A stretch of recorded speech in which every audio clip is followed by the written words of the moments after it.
The Friday Rugby Preview with Stuart Cameron.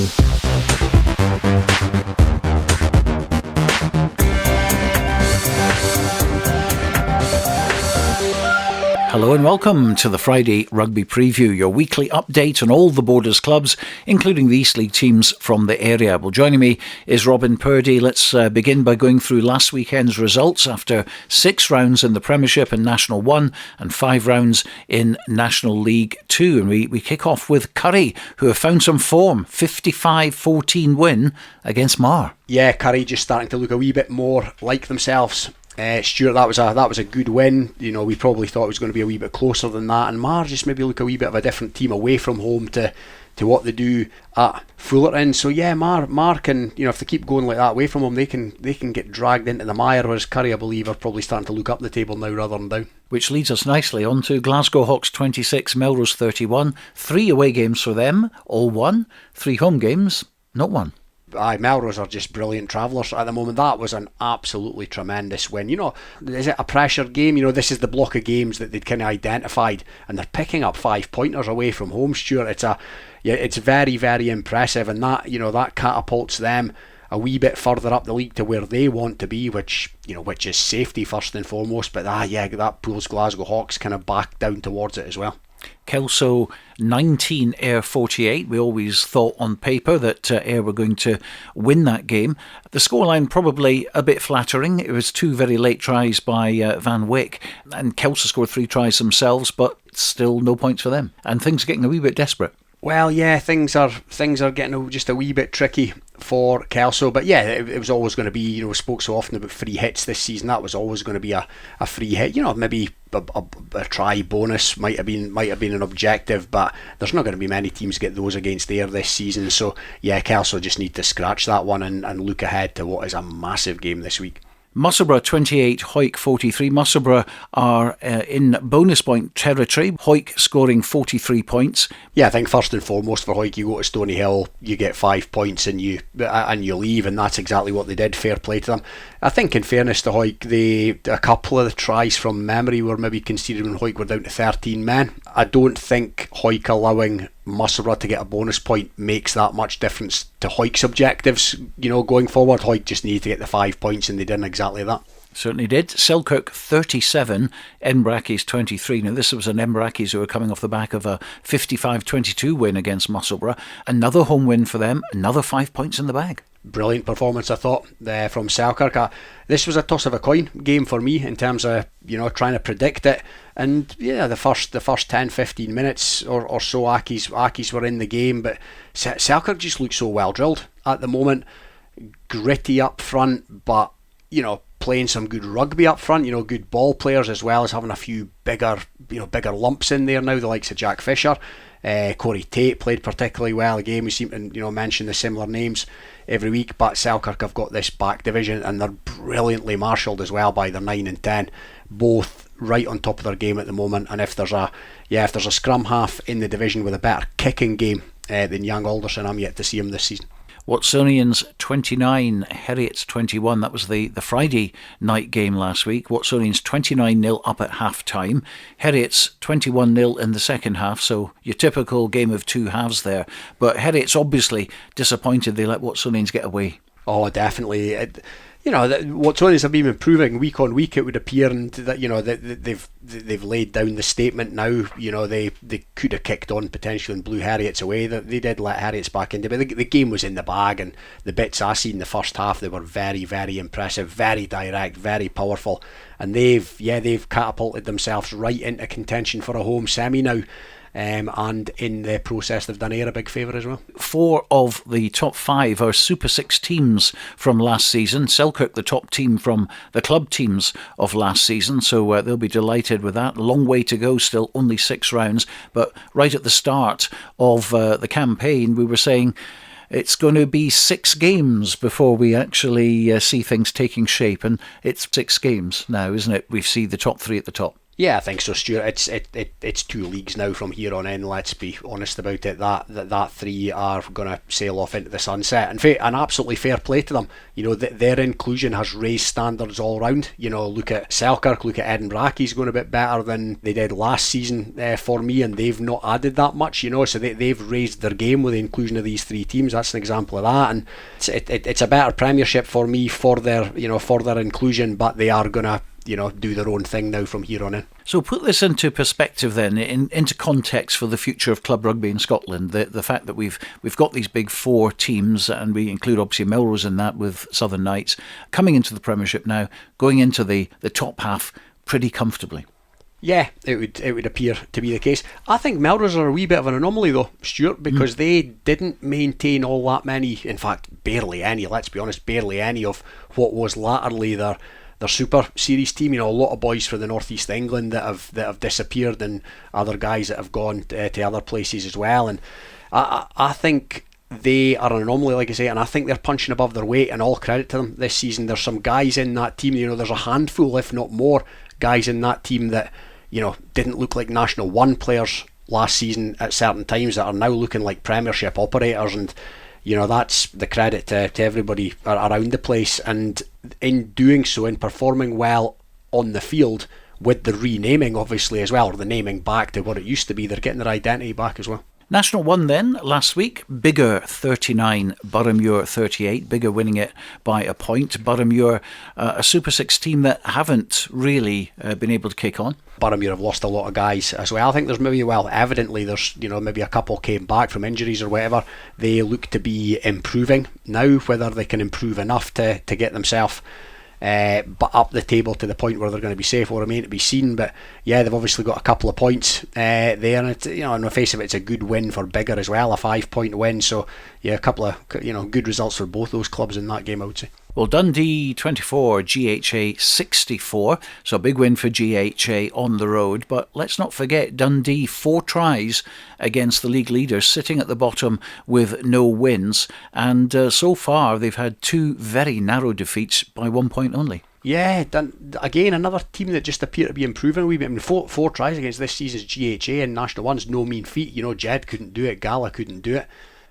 So that'll give them a bit of heart. They've got a point. They're still 7 points off where they would ideally like to be, and it's going to take a bit of making up. But again, they might still have a say in terms of what happens to some other clubs in the coming weeks. Yeah, and they have a very interesting fixture at Jed-Forest, which we'll come to very shortly. Glasgow Accies 67, Gala 14. Glasgow Accies obviously a clear third in the table, doing very, very well, but I didn't expect 67 points. No, I didn't either, Stuart. Ewan Swinton was right. It was obviously potentially viewed as a free hit for Gala. I didn't see that scoreline coming. The smart money would be in Accies to win the game at home, but it doesn't really alter that much as far as Gala were concerned. They started the day in 4th, they finished the day in 4th. They might have ideally liked to get something, minimally a point from the game, but it doesn't actually change that much for Gala, and they've still had a really good start in my opinion. Jed-Forest 15, Stirling County 72. Well, that's been well documented because obviously it was the Gregor Young stag do, and he took pretty much the back line with him on that one.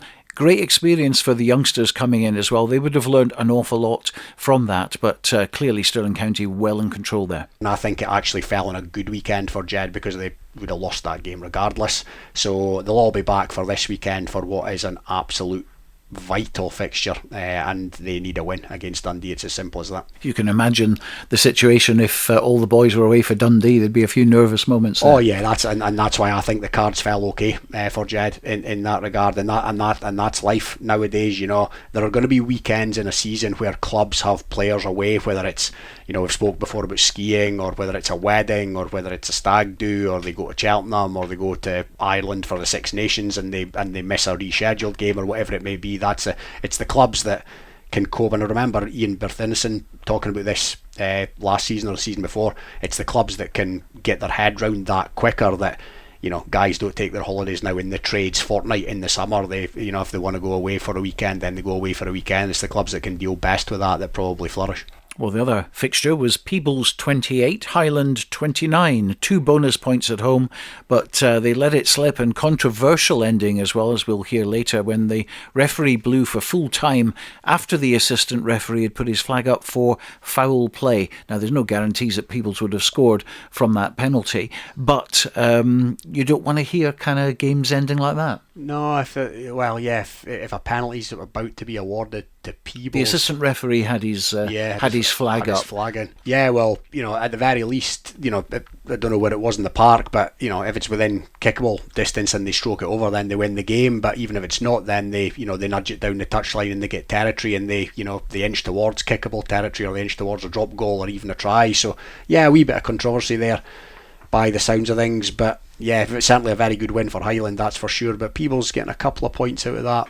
Again, not a disaster in terms of their aspirations this season. Interesting for Highland as well, because the same thing happened to them in reverse at Jed-Forest, weren't they? They were complaining at the end about a certain decision right at the end, and they lost that game as well, of course. Yeah, and it's so it all comes round over a season, doesn't it? That's it. I was just literally going to say, it's the old cliche, it all evens itself out in the end, and for some teams it maybe doesn't, but it sounds like that's one that's evened itself out for Highland there. National 2, and of course Berwick had their second win on the bounce. They had to do it the hard way. They came from behind, but they went all the way to Newton Stewart, and Newton Stewart still without a win. On this occasion, the last play of the game, Ali Grieve goes over for a try, and 5 points for Berwick, which is much needed. Oh, definitely. Two wins, 2 5-point wins all of a sudden.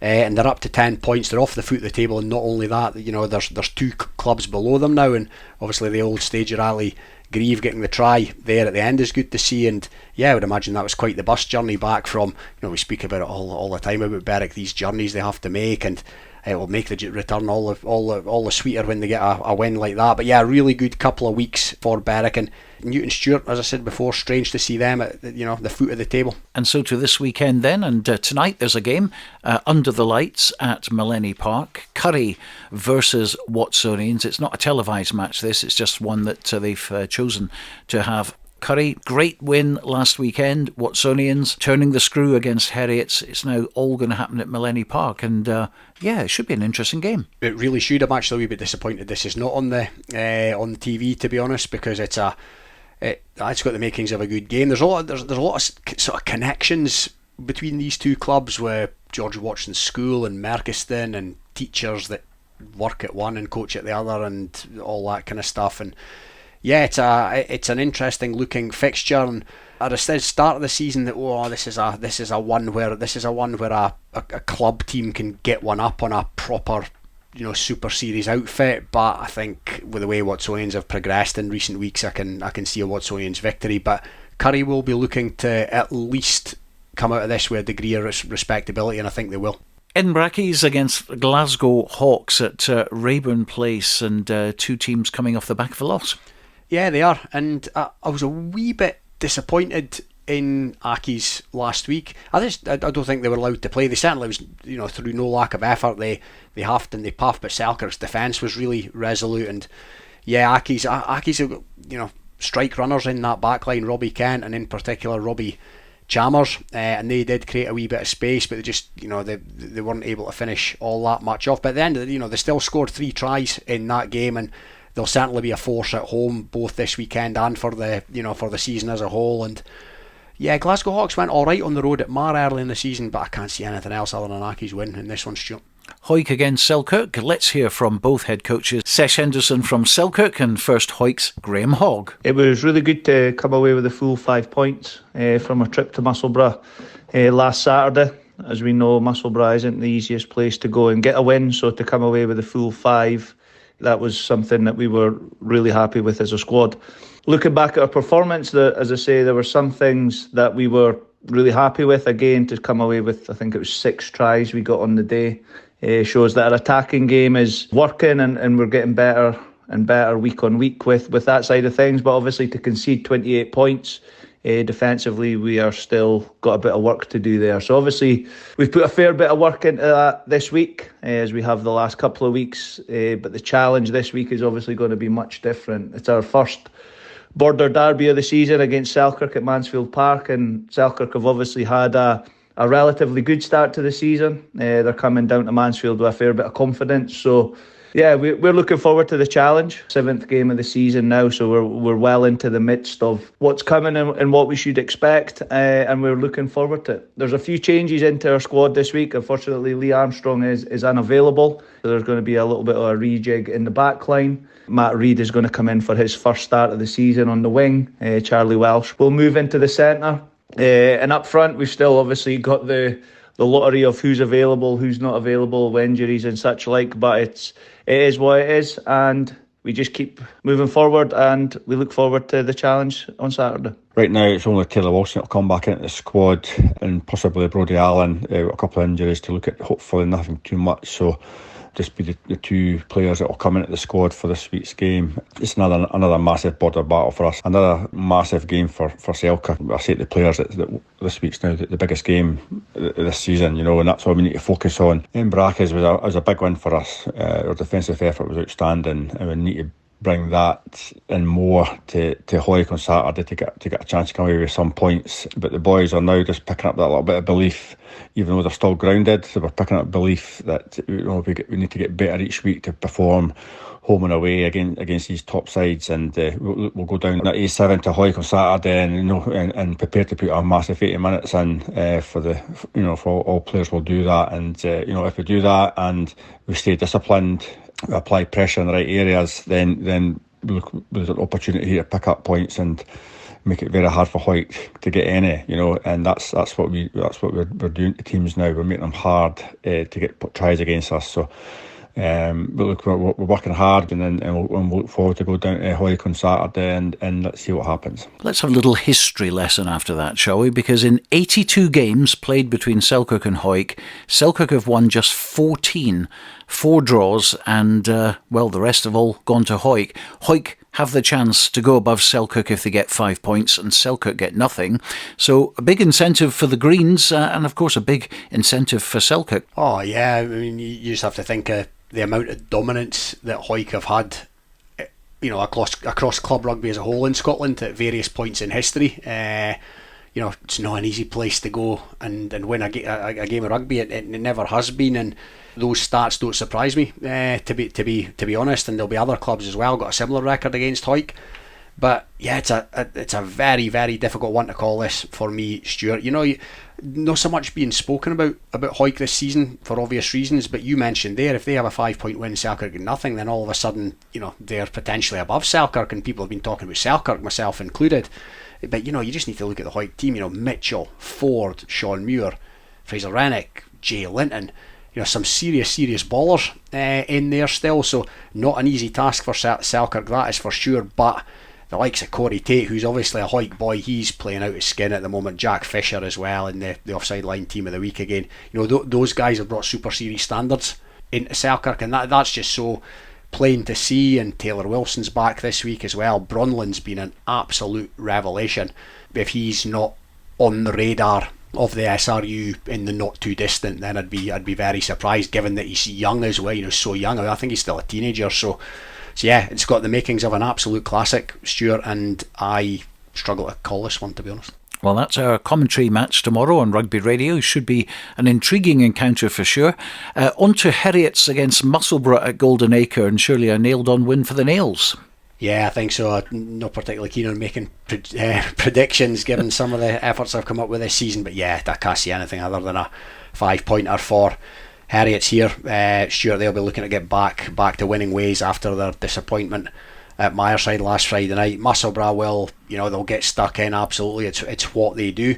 Good bonus point at the weekend against Hawick. They'll have less stern test than that this season. But yeah, anybody's going to struggle at Golden Acre this season, and Musselburgh will be no different, unfortunately. Derby day mostly in the Premiership, and the West Coast derby between Marr and Ayr at Fullerton Park. Marr, like Gala, as we mentioned, not good away this season, but very good at home. But they'll need to be at the top of the game to beat unbeaten Ayr. Yeah, this will be a great occasion down there. I think it's maybe 6 years since they've played a competitive fixture against each other, and there'll be no love lost, that is for sure. As much as it'll be a great occasion, do I see anything other than 5 points for Ayr? I don't.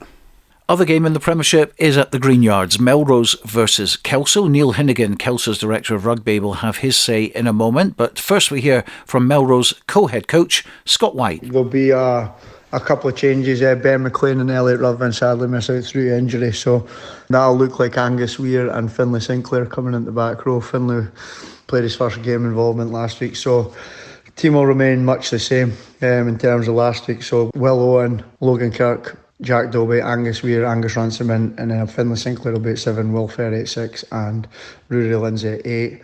We're obviously added by Dougie Crawford and Luke Townsend returning, and Struan Hutchison's not too far away either. So backline wise there'll be a couple of changes. Declan McKay from Australia, he's actually away to Safari Sevens with Kenya this week, so which is excellent, giving him an opportunity away in the Sevens trip with Sansi, which is fantastic. So last week was great, backing up probably a frustrated performance the week before. Last week was great, getting another 5 points on the road. So, that's what we set out to do, or set out to win.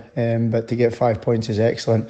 But just for us, it's, there's a big focus on just being more competitive for 80 minutes and putting that, I dare say, that perfect picture together for longer periods of time. We're aware of the situation that Kelso are in. Kelso's a never easy game. A border derby, and obviously Kelso come to the Greenyards, they'll be desperate to turn us over. So, we've got to be focused, we've got to stay in the moment of every phase, if you like, and be really, really switched on for the 80 minutes. But hopefully the weather holds out, and it's it's a great game. Another week, another tough match away to Melrose on Saturday. Last week we played here at home, and we really saw the full ability of an ex-Super 6 franchise team. They were just that bit more physical than us. They were well organised also, and some real quality in there. So, we stuck in well. We put them under pressure for certain parts of the game, certain periods of the game, but we just couldn't sustain it for enough time. And to be honest, they just had another level in them as well. So, fair play to here at the moment. They look a very, very tough nut to crack and a well-established outfit, and a bit of a hat tip to them at the moment. They were definitely the best team we've played by a long chalk. But Melrose aren't going to be too dissimilar. They're an ex-Super 6 franchise team themselves, obviously being the Southern Knights. They sit in 5th place now, and 4 places are taken up by ex-Super 6 teams. So that shows the strength of them at the moment. So we're trying to bridge that gap, and we're trying to get there, and we feel we're slowly getting there. We'll be massive underdogs again, away to the Greenyards, but every dog has his day, as they say, and we're waiting on that coming. We need to make it happen ourselves by putting teams under pressure for longer periods, and obviously defending just that little bit better. But last week we had a fair bit of that going for us. We were better. So if this week, if we can carry some of that form on, we might can give Melrose a bit of a game up there on Saturday and see what we can do. When that next win comes, it'll be a big help for us, and we can take it from there. But Saturday, as I say, it certainly won't be easy, and as I say, Melrose are top 5 in Scotland at the moment. They're back at the top end, so fair play to them. But as I say, for ourselves, it's finding that little bit of form, that bit of momentum is much needed. Team-wise, we'll be fairly similar to last week. I think last Saturday was the first Saturday this season we didn't pick up any injuries, so and that was against there, so got to be happy with that situation. But there's not really much in the form of returning, but there's no more injuries at the moment, so a settled team for the first time should help. So it's intriguing, isn't it? Because Melrose 3 wins, all coming on the road, but yet to win at the Greenyards, and Kelso 5 games without a win. It's a massive game, Stuart. There's no two ways about it. There's, Melrose could do with a home win just to get that particular monkey off the back, but they've been sensational away from home, certainly, and they could and should have won that game against Selkirk at home, let's be honest. Possibly a wee bit less pressure on them than Kelso, but this is going to be blood and thunder, and I'm going to be there, and I can't wait, to be honest. Looking at Kelso, Stuart, nobody out with the town of Kelso will want them to go down less than I will. I love going down there on a Premiership Saturday afternoon, but if they don't win on Saturday, they're in a wee bit of bother for me, Stuart, because what are you going to need to stay up this season? 5 or 6 wins? I think so, at least. Yeah, so they've got 1.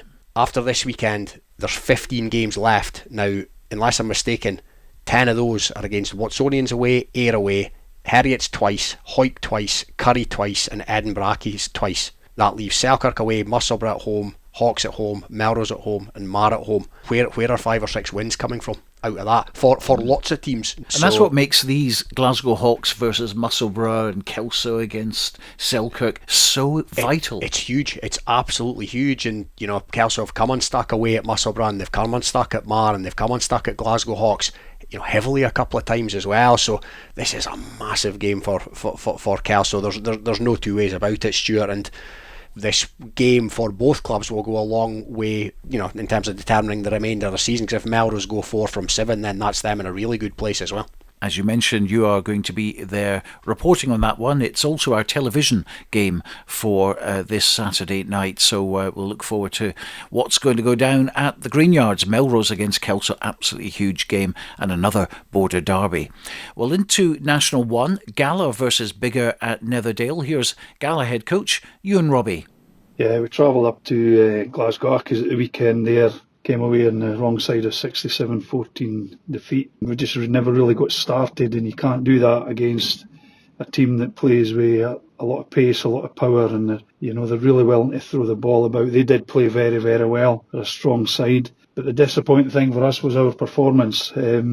That's something we had some honest words about after the game, and we've spoken about it at training. But as a coaching group, if we were offered 4 wins from the first 6 games, we would have bitten your hand off. This week coming, we're going to welcome Biggar to Netherdale. We will welcome Ben Gill back, Jack Eason and Kyle Scott back into the squad for selection. We're fully expecting Biggar to be physical as always, well drilled. They're going pretty well at the moment as well, just a point behind us in the table.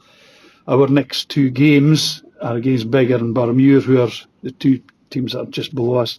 And it's a really important part of the season for us, this wee block coming up. I think if we can get some positive points and positive results here, it's going to help us for some of the season goal. We will be looking to right the wrongs from last week, get back home, start that passion, pride that we always do get at home. The guys are like a different animal at home, and we'll be working hard to give Biggar a real big challenge at the weekend. Again, it should be an interesting fixture at Netherdale. But what is interesting as well, we always talk about the big top 3 who have all got big points difference tallies at the top of the table. But below that, from 4th right down to 10th, no one is in a plus situation. You've just taken the words out of my mouth, Stuart. I was going to say about Gala, they're minus 59. Yeah. Barrmuir are minus 60. So that's, Gala have had a couple of heavy beatings, but as Ewan said there, they appear to be a different animal at home for me, and I can see them beating Biggar on Saturday. Biggar will make it difficult, and Biggar have upset the apple cart at Netherdale in the not too distant past. But yeah, I can see Gala with home form counting for a bit. I can see them winning that one, and in doing so they'll open up a bit of a gap between them and the teams below them, which is really what it's all about. Because let's be honest, it's going to be a GHA versus Stirling hit out at the top, isn't it, for that promotion spot? It is, and Glasgow Accies are going to come 3rd, and for everybody else, it's a case of get to whatever the magical number is. I don't know in this division, 30 points. Get to 30 points, and then everything else is a bonus. For me, in this particular season, 3 down, it's the league of death, apparently, because it's not 10 into 3 as we've said before, it's 7 into 3, and Gala just race to as many points as they can get, as quickly as they can get them, and then they're fine. GHA v Peebles up next, and anyone going to Braidholme these days seems to get a bit of a kicking. At least 50 points put on them. Graeme Paterson is Peebles' head coach. He's not a happy bunny at the moment after last week's game. Well, last Saturday's game against Highland at the Geist, certainly to sum it up, a couple of words would be frustrating and disappointing. Highland are a very big physical side and came down on the back of a narrow win against Dundee the previous week. They came with a bit of confidence, there's no doubt about that, and they started pretty well, a pretty even first half to be fair. I think they edged the set piece battle, we probably edged it and looked a bit more dangerous with ball in hand. You could say we were slightly lucky to go into the break 14-10 up. They opened the scoring, and then we done well to come back. Two well taken tries, one close in by Finlay Collins, and then a very well taken try, a bit interplay down that left hand channel, as I say, when we looked a bit more dangerous with ball in hand, and Rory McAfee shot in under the sticks for his first try of the day. So we turned around thinking, we're in a good position here, let's kick on, and that's certainly what we did in that second half. Felt we got a good control of the game, established our attacking patterns and platforms, set piece was functioning a bit better, and we looked as though we were a side with a bit of confidence, and that proved correct in terms of the score sheet, as well as we increased our lead. A couple of more tries, James Dow ghosting through the defence, Rory McCaffey again, just a little bit of a gap, played the ball early along to him, and that's what we need to do, give him the ball nice and early so he can exploit any weaknesses and defences and gaps to go through, and he certainly did that and took his second try really well. So at that point we're looking pretty good, more than halfway through the second half, and we're 28-17 up in the lead and seemingly in control. But then you have these sliding door moments, little mistakes creep in, whether it's a bit of nerves, whether it's a bit of kind of going a bit passive. We just seem to allow them an opportunity to get back into that game, and some of it was lack of discipline, and it just gave them that foothold and allowed them to apply pressure. Got a yellow card with about 12 minutes to go, and they scored directly off that in a driving maul. So they're then chasing the game with their tails up and really with the sort of ascendancy in the game, whereas we're trying to close it out and really not applying the pressure that we could apply. And they go in and score their fourth try to take them point clear, 29-28. Fair play to the guys. They chucked the kitchen sink last play game, and this is a frustration for me, as well as our own play, how that game ended. It was really disappointing. Last play of the game, and it played for over 2 minutes. Within that 2 minutes, bearing in mind that we've had a directive from Scottish Rugby regarding tackle height this week, and how the referees are going to enforce that very stringently, which is fair enough. Within that passage of play, we have 3 penalty advantages for high tackles, and advantages played on the last one. Ball goes to the left. There's a bit of advantage in terms of territory in 15 metres, where somebody goes, our fullback goes round the edge and gets tackled again from a high tackle, which is signalled by the assistant referee. The referee does not see that. However, the assistant referee does have his flag out. Play goes on for another 2-3 phases, and then the ball is stripped, in inverted commas, and kicked out of play, where he signals the end of the game. I'm struggling to know why the referee did not go back to the penalty, any of those. Certainly didn't seem to have any material advantage from the break in the last penalty that he called. However, what is really frustrating is the assistant referee has signalled foul play before the end of the game. He has told the referee this, nothing gets done, and the game ends without us having that further opportunity to potentially win the game. I'm still waiting for a reasonable explanation of that, having spoken to the referee after the game, that justifies what went on. And that's just one of those ones it's got away with us. Hopefully it doesn't come back to haunt us at the end of the season, and we can put that to bed and look forward to the rest of the season. But it did leave a bit of a bitter taste in the mouth. Looking ahead to GHA, we certainly have got a large task in our hands to head up to Braedome and take them on, but we go there with every intention of putting a great display out there and giving them a run for their money. At some point somebody's going to have to knock them off their perch, hopefully, and let's hope it's going to be this week for ourselves. A few guys back, which is great. Matty Carrier comes back in, having been away last week. Buster Davidson as well, Jay Coltman also. So a good mix of experience and excitement to come back in. Pretty settled in the back line again, almost the same set of backs, although Finlay Collins and his brother David Collins are both unavailable, so Buster Davidson will start on the wing. Up front, Matty Carrier will reclaim his place into hooker position. Roo Smith has picked up a wee strain, so he'll rest this week. So Lewis Copeland and John Gray will start alongside Matty in the front row, with Ewan Murray also back this week, partnering Ross Brown in the second row. So we're looking at this as an opportunity to get back on it, flush all those sort of memories away from the disappointment of a last gasp loss last week and really give it a go against GHA and hopefully see us through and get something out of that game ahead of two massive games the weeks after that in Jed and Dundee. OK, let's deal with his frustration and annoyance, first of all, from the end of the game last week. He has a point, certainly. Denied the chance of a penalty at the end of the game as the referee allegedly ignored his assistant and instead of awarding a penalty, blew for full time. And he still hasn't got an explanation yet.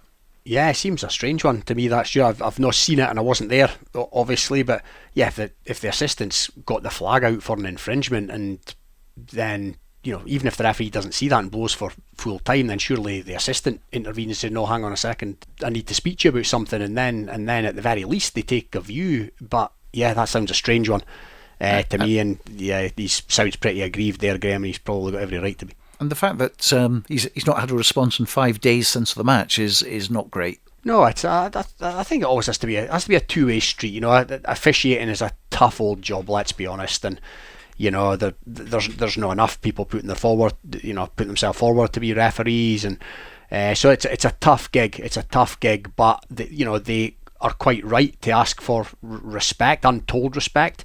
But it has to be given in return, and if that's right, and Graham's not had a response, if he's made his request eloquently and fairly, and he's not had a response, then yeah, he probably should get one, to be honest. OK, what about the match itself then? How does a team get into the right mindset, knowing that a trip to Braidholme is unlikely to be a winning one based on what we've seen so far?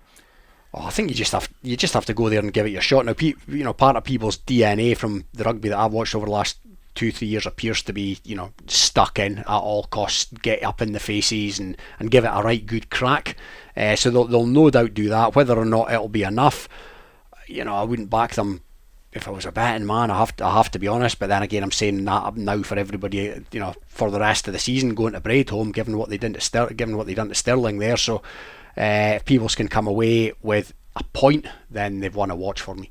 We were talking earlier about home and away and how some teams it fits and how other teams it doesn't. Highland, a classic example here, not great travellers, but at home they restricted GHA to 28 points, I think it was, early in the season. They obviously lost heavily to Stirling County, but they've got Glasgow Accies now at Canal Park, and that's shaping up to be an interesting one. It is, because Highland have had lots and lots of injuries. They appear to be having getting 2 or 3 guys back now.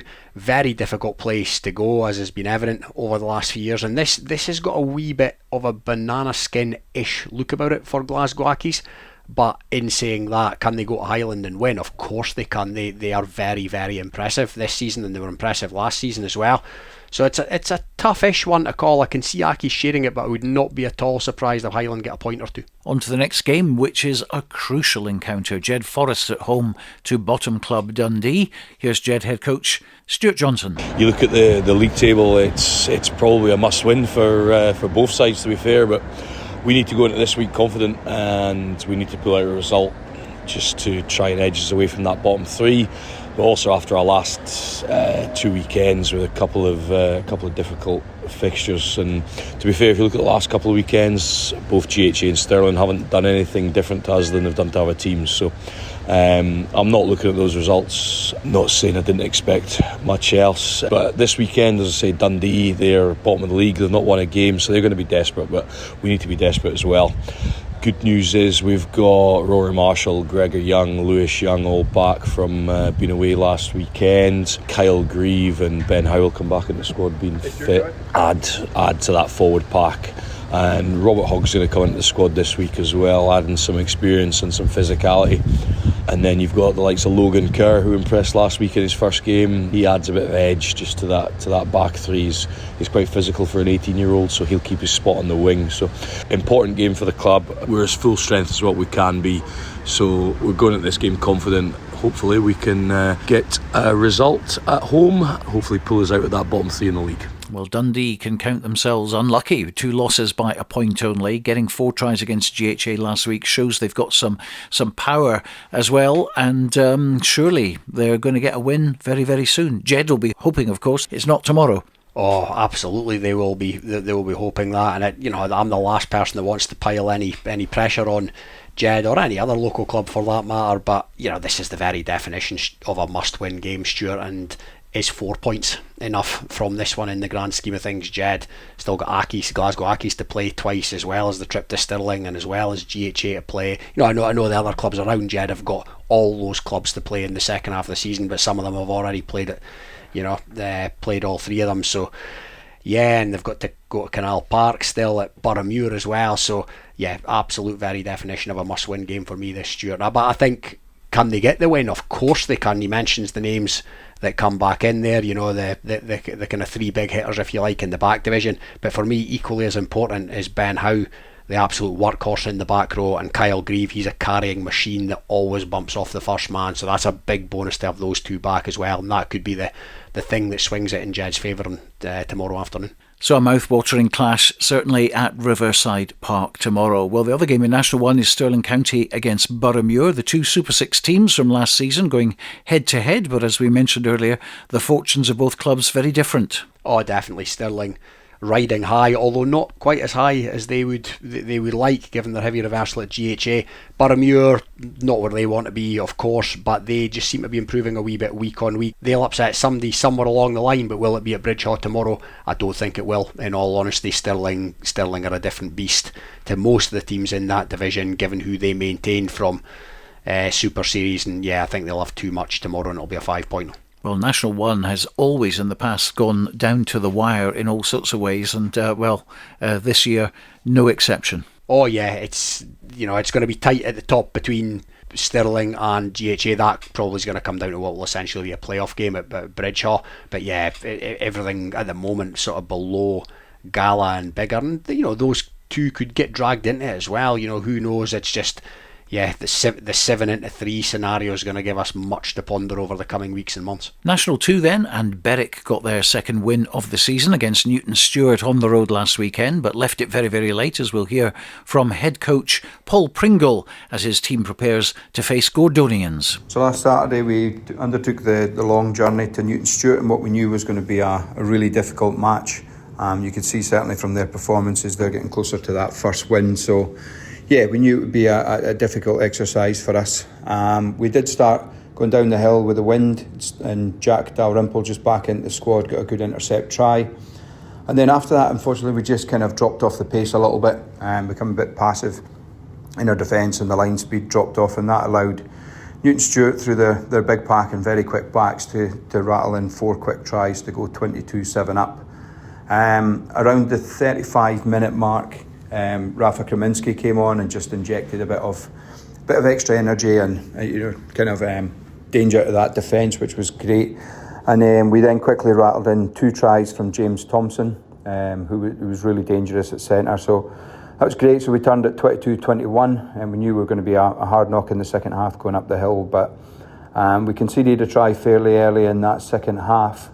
Before then, we had James went over for his hat trick, and then, with much pushing for the line late on in the game, Captain Ali Grieve went over near the sticks just to win the game 33-29 for us. So a really good result on the road, and there were some real standout performances. Obviously James with his hat trick, and Rory Hindhaugh at inside centre was fantastic. I mean, his tackle stats were through the roof.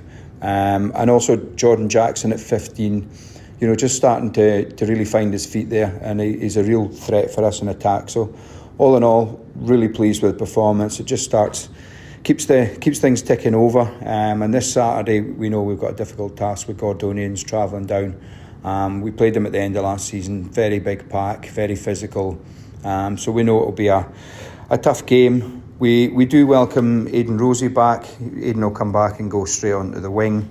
And a really unexpected boost last night. So Ewan Thompson actually passed a fitness test. I mean, Ewan went out with a grade 1 in his MCL. The first game of the season, we expected him to be out for about 8 weeks. So, Ewan being Ewan, he was champing at the bit to get back. And yeah, as I say, surprised us last night, came through a fitness test, and he's desperate to get playing. So he comes straight back into the starting team on Saturday. Cam Rodge will go back to 9. We do have Jack Williamson, who's not available this week. Jack's been playing 2 for us. And been playing really well, but that just means that we've got space to accommodate Ewan, and Ryan Wilson will move up into hooker. So Yeah, we're really expecting another tough game, but we're hopeful that home advantage and maybe some weary travelling legs from Gordonians, we'll get the right result. Very good news for the locals there. Ewen Thompson back, and also Aidan Rosie. Oh yeah, 2 big players coming back in for Berwick there. Thompson, of course, having a fair bit of Premiership experience under his belt now as well, and great to see James Thompson doing his thing after performing really well in the Premiership last season. That's a centre partnership in National 2, isn't it? Hindhaugh and Thompson. Yeah, that's going to do a bit of damage. But that was a brilliant, I said it earlier in the show, brilliant win for Berwick through there last week. And all of a sudden, Gordonians got one of the longest trips in Scottish club rugby to make. If Berwick can put one on Gordonians, and Last Wade and Newton Stewart play the 2 teams at the top, all of a sudden there's daylight from a Berwick perspective, and that's a good place to be, and almost an unexpected place to be after what would be 6 games, given they lost the first 3. Impressive, showing a lot of character down there. Very competitive league, this one, isn't it? I mean, I was just looking at the points differences compared with the Premiership and National 1, National 2. Ayr, 198 points at the top of the table. GHA, 217 points difference at the top of the table. You come down to National 2, Kirkcaldy, 12. Kirkcaldy 12, yeah, it's quite something, isn't it? And yeah, they've conceded 132 points in those 4 games as well. So that they can leak points, absolutely, but they're obviously grinding out wins. And yeah, to their credit, they've got 5. They've got 4 5-pointers in the bank with a points difference of a points difference of 12. That's quite a remarkable statistic when you think about it. But yeah, you're right. It's just a great example how tight this division could potentially be, because Last Wade and Newton Stewart, you imagine, are going to get their act together at some point as well. Well, Newton Stewart, I think I'm right in saying have lost 2 games by 1 single point. And of course, there was that huge game, wasn't there, at home, when there was like 100 points scored, and it was something like 53-47 or something. Oh yeah, they've been there or thereabouts in most of the games, as you expect, because they're it was proven last season that they're a good team with good players. So yeah, again, from Berwick's point of view, as I said, Last Wade and Newton Stewart are probably going to pick up at some point, so a win against Gordonians this weekend would do no harm at all. Well, other games tomorrow in National League 2 are Falkirk against Last Wade, Kirkcaldy versus Newton Stewart, and Stumell versus Preston Lodge. GHK sitting it out this week.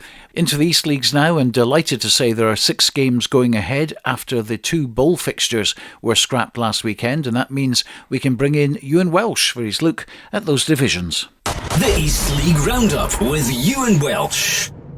Hello and a warm welcome back to another instalment of the East League Preview, and as it stands at the time of recording, all 6 Borders teams are due to play in East League action on Saturday afternoon. First up we start in East League 1, and Langham are looking to bounce back from their defeat to Broughton a fortnight ago as they make the journey to Dalkeith. Let's hear from Langham's head coach Craig Hislop.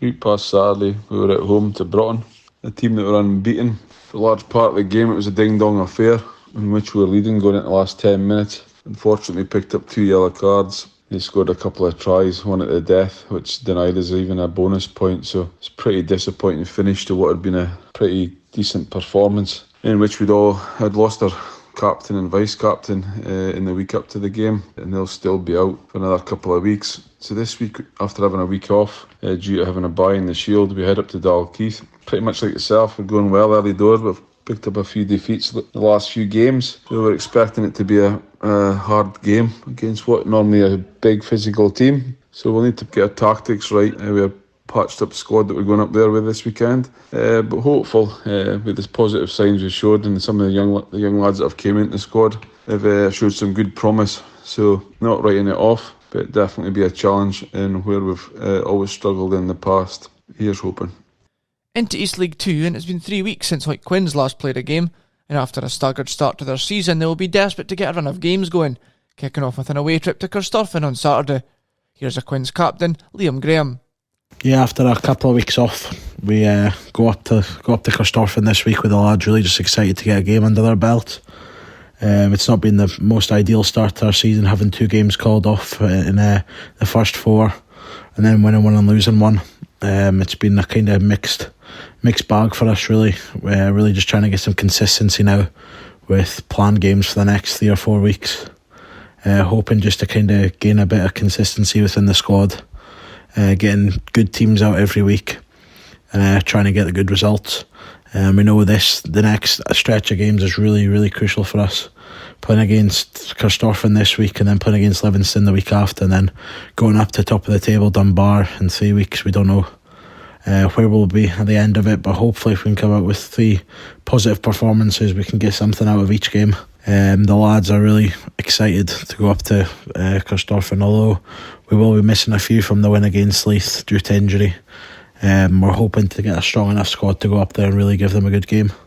Delving down into East League 3, and unbeaten Eddleston will be looking to continue that run as they play host to Edinburgh Uni Medics. Their last league game was a win away at Duns, where they scored an impressive 63 points.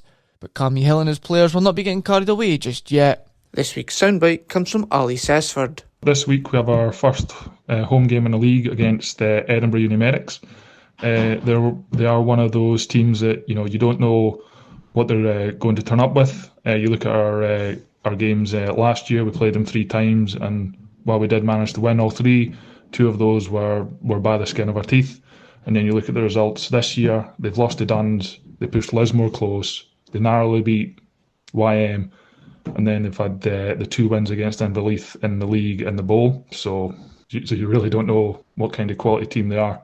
As for ourselves, well, it's unfortunate that we didn't have a game last week. It has allowed some boys to rest their wee niggly injuries. Unfortunately, we're also missing about 10 players just due to holidays and injuries. But, as was mentioned last week or the week before, the club's in a strong position in terms of depth. So while we are missing 10, we do have several boys returning to fill those positions. While we don't know what they are bringing, we are expecting it to be a tough game, but looking forward to first home game at the Hogg. Also unbeaten in East League 3 are Hoyclandine, and this week they face a trip to Inverleith. Their last league game was postponed due to Gala YM being unable to raise a team, but Kieran Murphy hopes that the men in Royal Blue can still pick up where they left off a few weeks ago. This Saturday we travel up to Edinburgh to play Inverleith. The first game for 21 days, so I've had a couple of call-offs, and obviously that's halted momentum a little bit, but hopefully we can go up there and get the result we want to continue an unbeaten start. We've got a few boys missing, as always. You're never ever going to get a full team every week, but you've certainly got some players coming back in as well, which are got to bolster the squad. So we should have a full squad of 22 again, and covering all positions. And we've just got a couple of minor injuries that are going to keep people out. But all in all, it seems like it's going to be another positive week for the squad, and hopefully we can go up to Edinburgh and get the 5 points and get back on track and back into a bit of normality of playing every week. Finally, the other 2 East League games featuring local sides is Duns v Lismore and Gala YM versus Edinburgh Northern. That's your update from the East Leagues. All the best to all of the Borders teams in action. Well, that's it for this edition of the Friday Rugby Preview. We're on air at 2:30 tomorrow for 3 hours with Hawick against Selkirk in the Premiership, our featured game with Dale Clancy and Sam Matthews. We've reporters round the grounds as well on what should be another exciting weekend of Scottish club rugby. Friday Rugby Preview will be back same time next week, but from Robin and me, bye for now. The Friday Rugby Preview with Stuart Cameron.